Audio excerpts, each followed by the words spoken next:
How much money should a Jew have in his savings account? Contemporary wisdom, the standard financial advice, tells us you should aim to have about 3 to 6 months worth of essential expenses kept in some combination of a high-yield savings and or other liquid accounts. If, God forbid, there should be a rainy financial season, you can fall back. 3 months worth of what I need to get by. Another rule of thumb I came across was, well, just put away 20% of every paycheck. That way you have some room to a bit of cushion to fall back onto.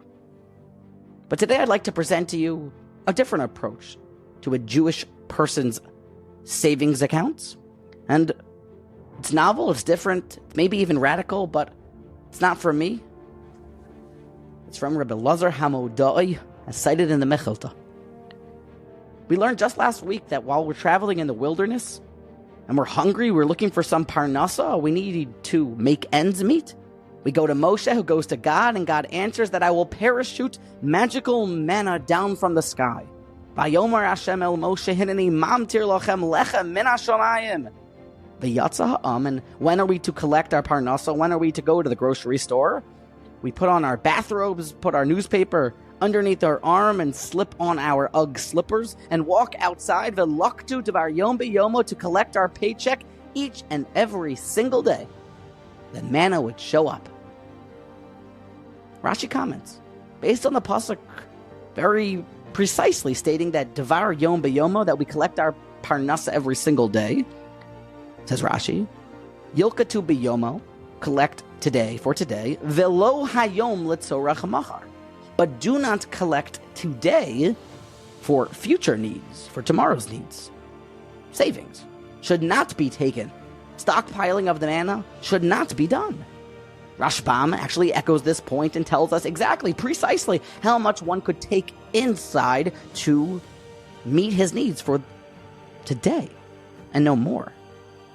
See, the Medrash concludes from all of the lessons of the manna and how it's been rained down devar yom b'yomo, that any single person, as we were traveling through the wilderness, as he watched the manna fall down onto his doorstep, if he should find himself feeling nervous about tomorrow, about what's going to be with tomorrow, says the Mechilta Rebbe Lazar Hamodoy, Omer, anyone who possesses enough to eat today, God has sufficiently provided for his needs today, but he still exclaims, what shall I eat tomorrow?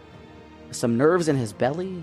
Behold, this individual is michusar armana. He lacks sufficient trust and belief in God. Radical.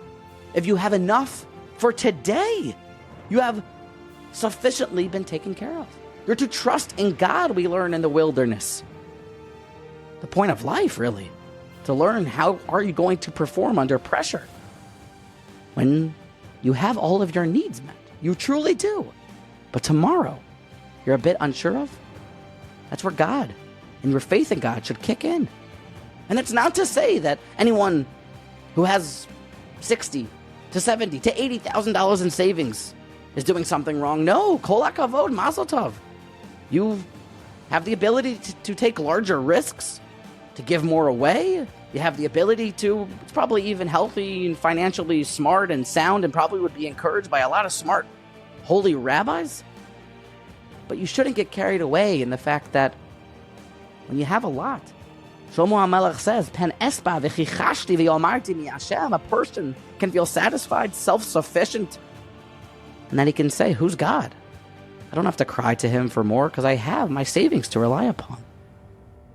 He should not fall into that trap, and instead he should understand that day by day, I still have to trust, and it all is from God. But if, God forbid, someone should have not even enough for tomorrow, well, welcome to the University of the Wilderness, where you're supposed to channel your inner trust and faith and say, I'm good. Devar yom b'yomo. Tomorrow?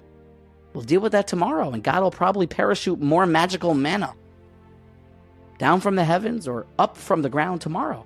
But I have enough for today. That is enough to have in your savings account. an unbelievable new idea. So, never forget it's all from God. Trust in God, and maybe even have some savings to be able to do what you need in life.